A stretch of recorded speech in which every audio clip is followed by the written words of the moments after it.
राजस्थान में विधानसभा चुनावों का महासंग्राम शुरू हो चुका है। ऐसे में प्रत्याशी है वो लगातार आलाकमान के संपर्क में है और अपने अपने टिकट की दावेदारी कर रहे हैं। मेरे साथ आज भिनमाल विधानसभा क्षेत्र से युवा और शिक्षित नेता टीकम सिंह राणावत मौजूद हैं, जिनसे हम आज बात करेंगे कि विधानसभा चुनाव नज़दीक आ चुके हैं और आप भी टिकट की लेकर प्रत्याशी हैं, दावेदारी कर रहे हैं भिनमाल विधानसभा से। ऐसे में भाजपा से कई दावेदार हैं जो टिकट के लिए दावेदारी कर रहे हैं। विधायक पूराराम चौधरी भी हैं जो पिछले लगातार 3 बार चुनाव जीत चुके हैं और प्रत्याशी हैं। आप जनता की उम्मीदों पर लगातार मैदान में सक्रिय रहे और अब दावेदारी भी कर रहे हैं, आला कमान से भी संपर्क में हैं। किस प्रकार आप अपने आप को आश्वस्त मानते हैं कि जनता की जो उम्मीदें हैं उन पे आप खरे उतरेंगे और टिकट को लेकर लगातार मांग कर रहे हैं? देखिए, आप दोनों उत्तम जी का बहुत बहुत धन्यवाद कि आपने मुझे यहाँ बुलाया।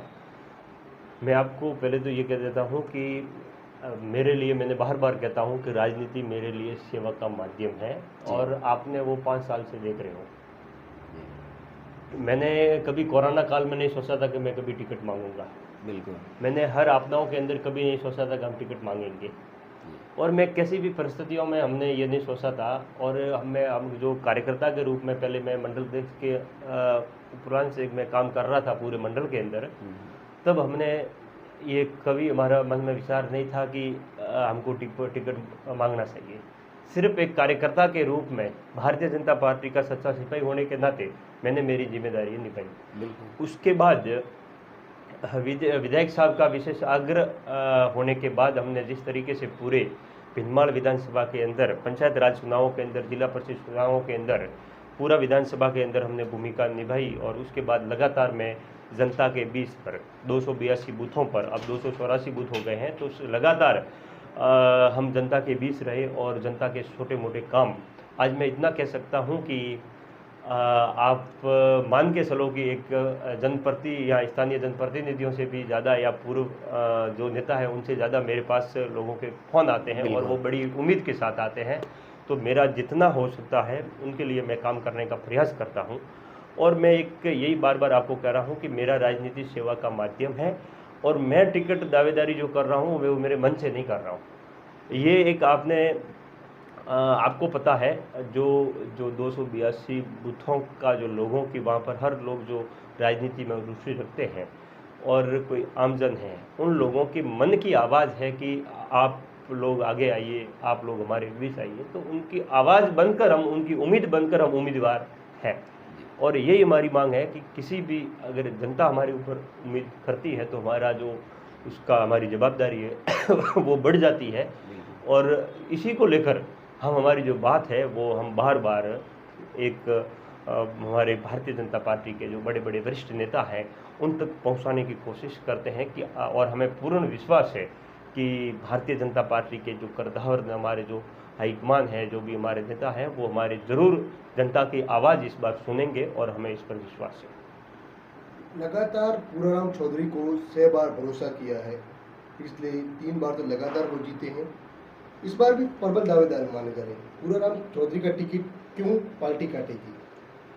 देखिए, मैं पूराराम जी का टिकट काटने के लिए नहीं कह रहा, वो पार्टी को तय करना है और पार्टी सर्वे करवाएगी। पूराराम जी फिट बैठते हैं या टीकम सिंह फिट बैठता है या कोई अन्य फिट बैठता है। मैंने कहा है कि मेरा माध्यम है सेवा। राजनीति के अंदर मैं फील्ड छोड़ के जाने वाला नहीं हूँ, चाहे पार्टी टिकट दे या न दे, जनता का फैसला वो मेरा अंतिम फैसला होगा। लेकिन पूराराम जी को लगातार टिकट मिल रहा है तो सब कार्यकर्ता उनके साथ रहे हैं, तभी जाकर वो जीते हैं और उनके हिसाब से वो क्या कर सकते हैं, वो उनके शरीर के माध्यम से, उनके ऊर्जा के माध्यम से, उनके उम्र दरार के माध्यम से जनता को कितनी सेवा दे सकते हैं उतनी उन्होंने दी है। इसलिए जनता ने भी उन पर भरोसा किया है। तो स्वाभाविक है कि वो जब तक टिकट देते आ रहे थे तो कार्यकर्ता साथ थे, कार्यकर्ताओं की उस समय की मांग थी और कार्यकर्ता हमेशा उनको जिताते आए हैं, उनमें से हम सब हैं। लेकिन अब हम मानते हैं कि भारतीय जनता पार्टी के रूप में जो लोगों की जो उम्मीद जगी है उस पर खरा उतरने की मैं कोशिश करूंगा, वो मुझे विश्वास है। देखिए, लगातार भिनमाल जनता की बात करें तो हर मुद्दे पर विधायक की कहीं न कहीं नाकामी साबित हुई है और लोग सड़कों पर भी बैठे, धरना प्रदर्शन भी किया। आपने कई धरना प्रदर्शनों का नेतृत्व भी किया है। अब लगातार पिछले लंबे समय से, पिछले चुनावों से पहले आप राजनीति में सक्रिय थे और जनता के सुख दुख के भागीदार बने हैं। आपको लगता है कि विधायक जो विकास की सौगातें दे सकते थे, उसमें कहीं न कहीं कमी रही है और जनता अभी उनसे नाराज़ है, खफा है? देखिए, किन से कितनी नाराज़ है जनता और लोग, वो धरातल को पता है और आपसे सुख पे कुछ नहीं है, मैं मानता हूँ। अगर बात की जाए, आप कह रहे हो कि काम नहीं हुआ है, तो आपको मैं आपके सामने है उदाहरण। आपने देखा होगा, मैं खुद मेरे मन की सुनता हूँ और आपने ये नोट किया होगा, कई कई धरने में हम बैठे, उसमें कांग्रेस विचारधारा वाले लोग भी धरना में आके बैठ गए और कई कांग्रेस वालों ने धरना दिया और हमको लगा कि ये धरना वाजिब है, तो हम भी वहाँ बैठे। हमने जनता के हित में जो संघर्ष करना चाहिए था, वो 5 साल में हर मुमकिन कोशिश हमने की। आपने देखा होगा, जो सड़दरा डैम का धरना था, तो उसके अंदर हमने पुर्ज और मांग करके हमने पानी भी छुड़वाया, लेकिन जिस तरीके से एक ये हमारे यहाँ लोकल स्थानीय 120 गांवों की प्रमुखता से मांग थी और अकाल जैसा वातावरण बना है पिछले 17 सालों के अंदर, उसके ऊपर हमने बहुत सारे प्रयास भी किए और उसके अंदर जो भी लोग साथ दिया है, उनका सबका मैं तहे दिल से धन्यवाद भी करता हूँ। लेकिन बात अगर आप कर रहे हो कि स्थानीय विधायक साहब की, तो मैं इतना बता सकता हूँ कि पिछले 4.5 साल के अंदर जो कांग्रेस काल का राज रहा है, उसके अंदर आपने देखा होगा कि भिनमाल के अंदर लगातार नाइंसाफ़ी हुई है। आप जिला के मामले में देख लो, आज भिनमाल जिला बनने के सब मापदंड खरे उतर रहे थे, हक बनता था, लेकिन एक वो भी कांग्रेस को कतई ऐसे मंजूर नहीं हुआ कि भिनमाल भविष्य में जिला बन सकता है, तो उसके लिए वापस न बने उस पर प्रयास कांग्रेस ने किया। जैसे कि बागोड़ा क्षेत्र को सांचौर में मिलाया, अगर सांचौर में बागोड़ा को नहीं मिलाते तो भी सांचौर जिला बन रहा था जी। अगर बागोड़ा हमारे साथ रहता तो बागोड़ा, भिनमाल, जसवंतपुरा ये मिलाकर, रामसिंह बैलपुरा ये मिलाकर हमारा जिला बन सकता था, लेकिन उस उम्मीद पर भी कांग्रेस ने प्रहार किया। तो उसमें स्थानीय सरकार की जितनी गलती है, उसकी गलती और किसी की नहीं है। पिछले 4.5 सालों के अंदर आपने देखा होगा, भिनमाल के साथ तो मैं इतना कह सकता हूँ कि अगर कहा जाए तो एक टारगेट किया है भिनमाल को, और भिनमाल के अंदर ऐसे तो पूरे राजस्थान के अंदर कांग्रेस का जो इसके जुर्माने हैं, जिस कांग्रेस ने जो गैर कानूनी काम किए हैं, उसकी गैर कानूनी कामों के सारे रिकॉर्ड तोड़ दिए। किसी भी मामले में आप ले लीजिए, पेपर लीकेज मामले हो, युवाओं के साथ हो, महिलाओं के साथ हो, अफसर भ्रष्टाचार के मामले हो, चाहे कैसे भी जो हम कहेंगे वो नाकामियाँ कम है कांग्रेस की। जितनी नाकामियाँ हैं इतनी हम गिनाए उतनी कम है कांग्रेस की। लेकिन मैं कह रहा हूँ बार बार कि विधायक साहब है तो वो उनके हिसाब से उन्होंने काम किया है। अब मैं आपके हिसाब से आपकी कह सकते हो कि मैं पत्रकारिता कैसे किस तरीके से कर सकता हूँ, वो आपकी ऊर्जा के माध्यम से आप बता सकते हो।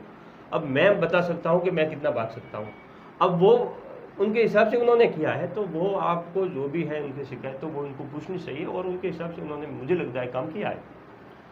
आप राजनीतिक में आने से पहले प्रवासी रह चुके हो, कर्नाटक में आपका अच्छा व्यवसाय था, उसके बाद आपने राजनीतिक में कदम रखा और अपने क्षेत्र से करीबन 40,000 से अधिक प्रवासी अन्य राज्यों में रहते हैं। उनकी क्या समस्या है?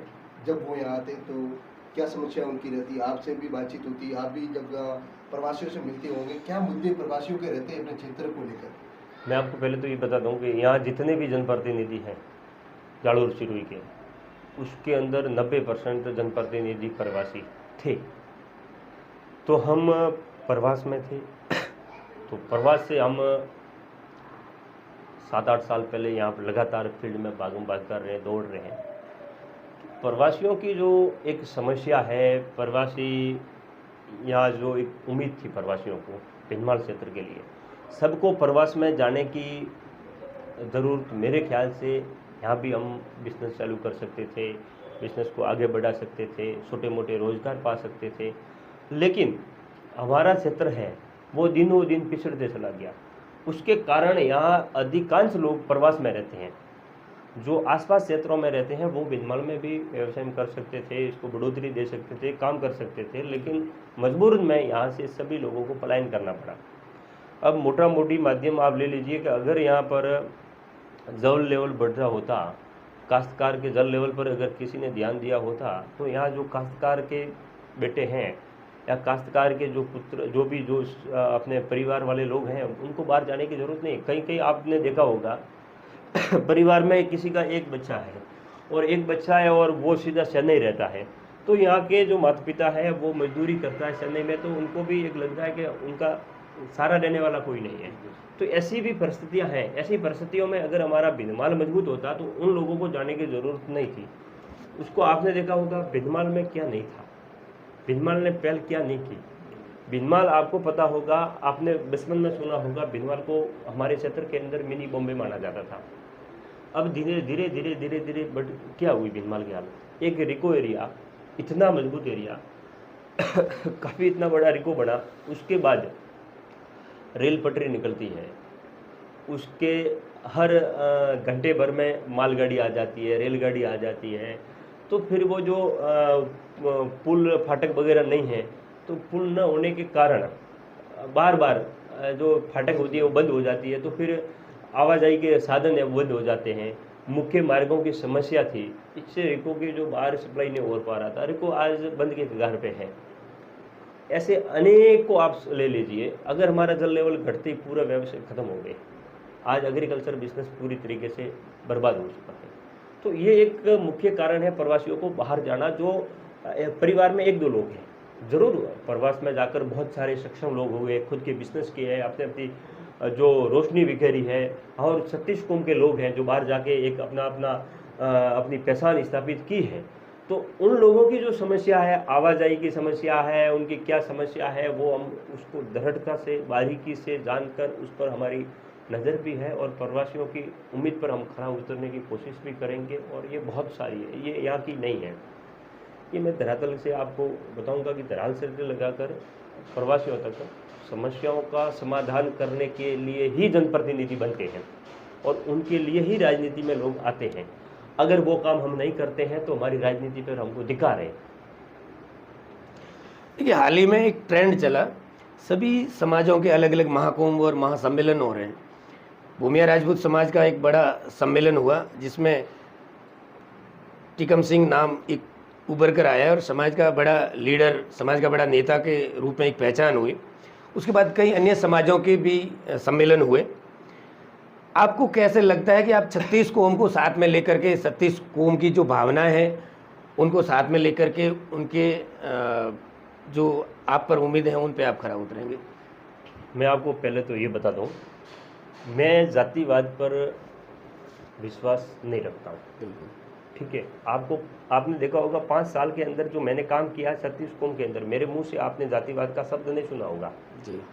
लेकिन पिछले कई सालों से पूरे हिंदुस्तान के अंदर जो भी बड़ी बड़ी जातियां हैं वो अपने समय समय पर शक्ति प्रदर्शन करती है, और उसी जाति में से मैं एक आता हूं, वो भूमिया राजपूत समाज है जो काश्तकार खेतीबाड़ी कौम है। और वो संख्या 13 विधानसभा पर चौधरी समाज के बाद दूसरे नंबर पे आती है। तब हमारे जो समाज के जो महानुभव हैं, लीडर, जो समाज के अध्यक्षगण हैं और वरिष्ठ लोग हैं, उनके मन में एक चिंता है। वो मैं नहीं कह रहा हूँ, मैं जो टिकट की मांग कर रहा हूँ वो 36 कौम के लोगों की भावनाओं की कदर रखते हुए मैं टिकट मांग रहा हूँ। टिकट मिले न मिले वो अलग बात है, लेकिन मैं राजनीति में आया हूँ, जनता की सेवा के लिए वो करूँगा। लेकिन हमारे समाज के लोगों की मांग ये है कि मैं नहीं ले रहा नाम किसी समाज का नहीं ले रहा हूँ, हर समाज ने, आपने जोधपुर में देखा बहुत बड़े महाकुंभ हुए, होना भी सही है। समाज की जागृति एक चीज राजनीति ही स्टैंड नहीं होता, इसके बहुत सारे उदाहरण होते हैं, और तमाम जातियों ने ये अपने शक्ति प्रदर्शन किए। तो फिर हमारे समाज वालों ने ये सोचा कि भाई हम भूमिया राजपूत समाज है, तो ये समाज दूसरे नंबर पर आता है जालोर सिरोही के अंदर वोटों के अंदर। अब जालोर के अंदर आप ये पकड़ लीजिए कि सबसे बड़ी चौधरी कम्युनिटी है, तो चौधरी कम्युनिटी को भिनमाल से टिकट मिलता है, सांचौर से टिकट मिलता है, एमपी का टिकट मिलता है, और से कांग्रेस टिकट देती है। अब 8 विधानसभा है, 8 विधानसभा के अंदर 3 आरक्षित है और 5 सीट है ये 5 के अंदर ये हो गया। उसके बाद देवासी समाज को सिरोही से मिलता है, रानीवाड़ा से रतन जी को मिलता है, कांग्रेस से मिलता है। उसके बाद परयुक्त समाज आती है तो उनको आउर से मिलता है। उसके बाद अपने बिश्नोई समाज आती है तो उनको कांग्रेस देती है, सांसों से देती है। उसके बाद राजपूत समाज आती है तो उसको एक कांग्रेस बिनमाल से देती है, रानीवाड़ा बीजेपी से देती है। और उसके बाद मेघवाल समाज आता है तो उसको कांग्रेस जालोर से देती है। और अपने भील समाज के भी जिला प्रमुख हैं। तो ये सब अच्छी बातें हैं, ये हम गलत नहीं कह रहे हैं, उसमें होनी भी सही है। और वो लोग हैं तो वो सेवा के लिए आए हैं, कुछ जातिवाद के लिए नहीं आए। और हम देख रहे हैं ऐसा जातिवाद का हमारे यहाँ मौल भी नहीं है। लेकिन जब सब जातीय समीकरण पार्टियां देखती हैं, हम तो कहते हैं कि जातिवाद खत्म होना चाहिए।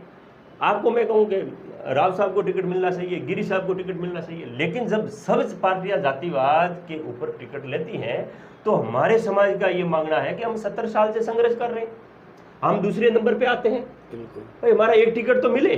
बिल्कुल 13 विधानसभा को हमारा सीटें हैं, उस पर एक टिकट की तो हमारी मांग है कि एक टिकट हमको मिले। तो वो समाज की मांग है, वो मेरी मांग नहीं है। मैं जो हूँ as a Bharatiya Janata party का कार्यकर्ता के रूप में काम कर रहा हूँ, उसके नाते टिकट मांग रहा हूँ। लेकिन समाज का एक जो धड़ा है वो ये मांग कर रहा है कि हम आपको, जब से ये भारतीय जनता पार्टी की विचारधारा फैली तब से हमारी समाज ने, आप नोट किया होगा कि 99% लोग हमारे समाज भारतीय जनता पार्टी से जुड़े हुए हैं। तो भारतीय जनता पार्टी से उम्मीद रख रहे हैं। जब सभी समाजों को दोनों पार्टियां मौका दे सकती है तो जो समाज आपके साथ जुड़ा हुआ है तो वो तो अधिकार से हक मांगेगा, इसमें गलत किया है। तो मैं ये कह रहा हूं कि जो समाज का जो हमारा सम्मेलन हुआ था उसको मैं कतई गलत नहीं ठहराता हूं। और उनकी जो मांग है, उनकी जो मायूसी है, उनकी जो युवाओं के अंदर आज जिस तरीके से ट्रेंड चलाए जा रहे हैं, तो उनकी युवाओं की भावनाओं की भी हम भी कदर कर रहे हैं। और आप लोग मीडिया के माध्यम से आप भी लोग कह रहे हो कि भूमिया पे सारे मांग रहे, तो मांग रहे क्या है, एक तो सीट मांग रहे हैं।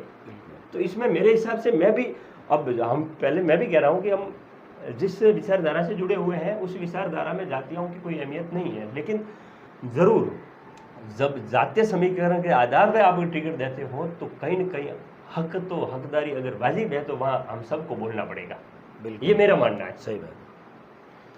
टीकम सिंह राणावत व्यवसाय थे, उसके बाद आपने बीजेपी को ही क्यों चुना? कई और भी पार्टियां थी। देखो, मैं आपको ये बता दूं कि मैं जब साउथ में था तो भी मैं किन संगठनों से ताल्लुकात रखता था, क्या रखता था, वो मैं मीडिया के माध्यम से नहीं बता सकता। लेकिन जो मैं आपको ये कहा, हमारी समाज तो 99% भाजपा से जुड़ी हुई समाज है, समर्पित समाज है।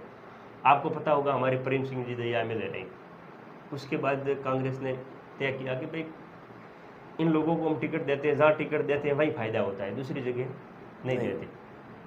तो मैं कह रहा हूँ कि दूसरी समाजों को दोनों पार्टियाँ, लेकिन इस समाज से, ऐसे हमारा समाज ही नहीं कह रहा हूँ, 36 कौम के अंदर आज की तारीख में ये जागरूकता आ गई है कि भाई जो राष्ट्र को समर्पित पार्टी है उसके साथ खड़ी रहे। और 36 कौम के लोग, हम नहीं है कि हम कह रहे हैं हम ही खड़े हैं, 36 कौम की जनता खड़ी है। और तभी जाके ये पूरे भारत के अंदर विश्व की सबसे बड़ी पार्टी बनी है। अगर मेरी बात की जाए कि मैंने इस पार्टी को क्यों चुना है, तो इससे स्वाभाविक है, मेरे रग रग में इस पार्टी का खून बह रहा है। तो फिर मैं तो दूसरी जगह तो मुझे आप आधे घंटे के लिए खड़ा नहीं रख सकते। तो फिर भारतीय जनता पार्टी के इसके अलावा इसके सिपाही हैं, तो हम तो आखिरी दम तक सिपाही हैं। तो हमारे जिस मिट्टी पर पलते हैं तो उसी का गुणगान गाएंगे। जिस प्रकार से आप भाजपा से दावेदारी कर रहे हैं, टिकट के प्रयास कर रहे हैं, मुख्यमंत्री अशोक गहलोत कह रहे हैं कि हमने राजस्थान में इतनी सारी सौगात दे दी है, इतनी सारी योजनाएं लाई हैं कि हमारी सरकार रिपीट होगी। अभी हाल ही में उन्होंने महंगाई राहत शिविर चलाए, मोबाइल वितरण हो, चिरंजीवी बीमा हो, अन्य सारी योजनाएं जिसके मार्फत हमारी सरकार रिपीट होगी। तो क्या आपको लगता है कि कांग्रेस सरकार ने जनता को राहत दी है और वो रिपीट होगी? मैं आपको आपके ये आप भीनमाल के लोकल चैनल के अंदर आपकी दोनों सक्रिय रूप में और मजबूत है दोनों स्तंभ हो, और तमाम अपनी पूरी अपने पत्रकार की पूरी टीम फौज है वो भीनमाल की आवाज़ उठाती है। 20-25 लोग आप हो जो अपने पूरी प्रमुखता से अपनी मांग उठाते हो। तो आपके माध्यम से मैं बताना चाहता हूँ, 4.5 साल का कार्यकाल जनता कतई भूल नहीं सकती कांग्रेस का।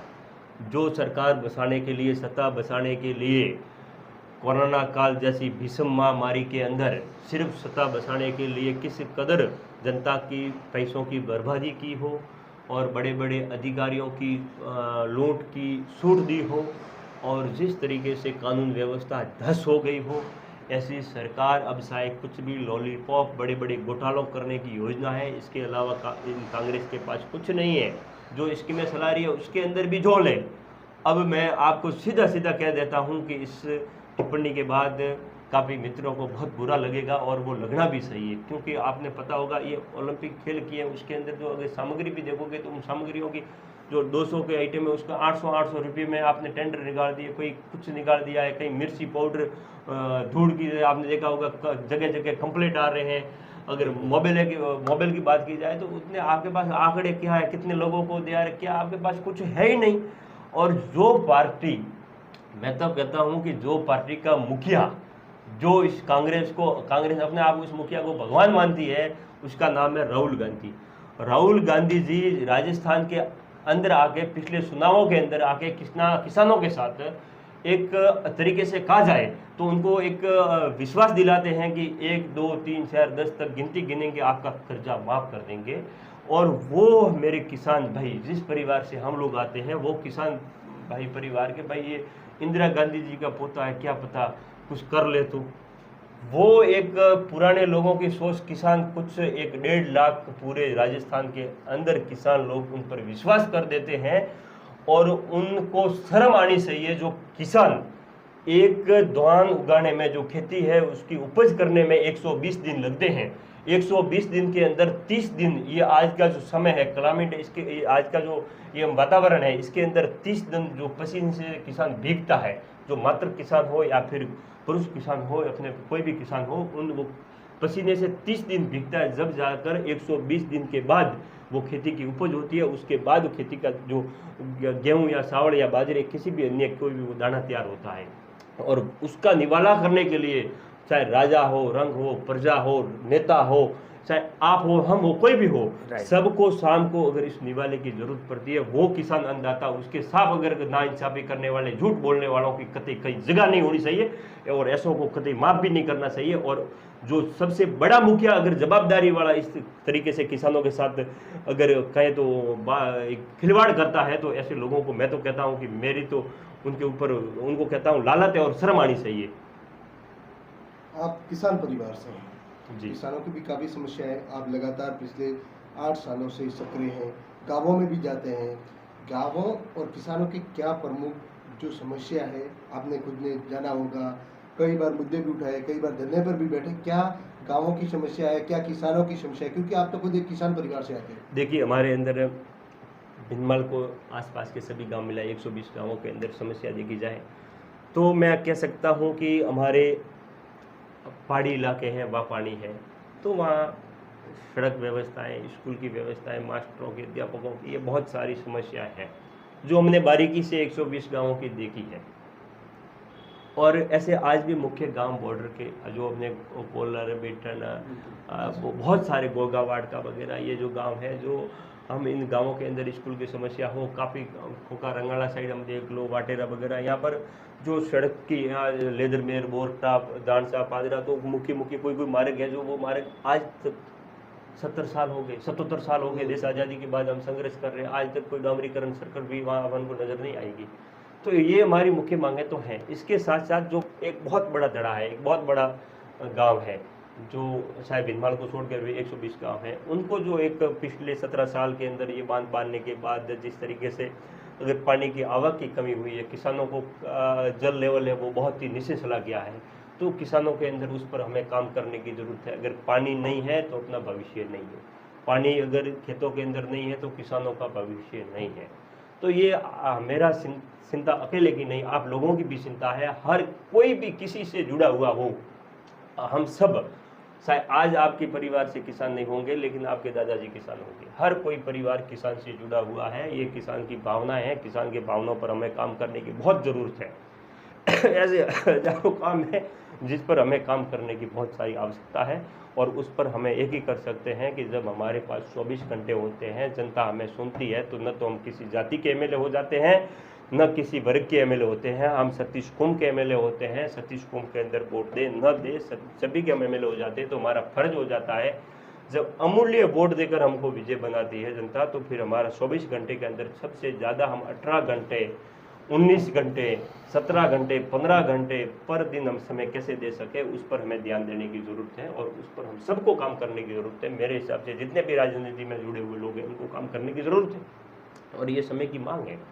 जब हम देखते हैं पास में गुजरात के अंदर जो जिस तरीके से विकास आप देखोगे और सीधा राजस्थान देखोगे, रात दिन का फर्क आएगा। उस फर्क को हमें समझना है, उस चीज़ों को हमें समझना है कि हमारे अंदर कहाँ कमी रह रही है, हम लोग कहाँ हम और उनमें क्या फ़र्क है। उस फर्क को हमें समझना है और उस पर हमें सबको काम करने की ज़रूरत है। काम करने की नीयत साफ होनी चाहिए, सुथरी होनी चाहिए, हमारा ध्येय स्पष्ट होना चाहिए, हमारे सिद्धांत स्पष्ट होने चाहिए। हमें कोई दुनिया की ताकत विकास के अंदर रोड़ा नहीं बन सकती, हम कर सकते हैं।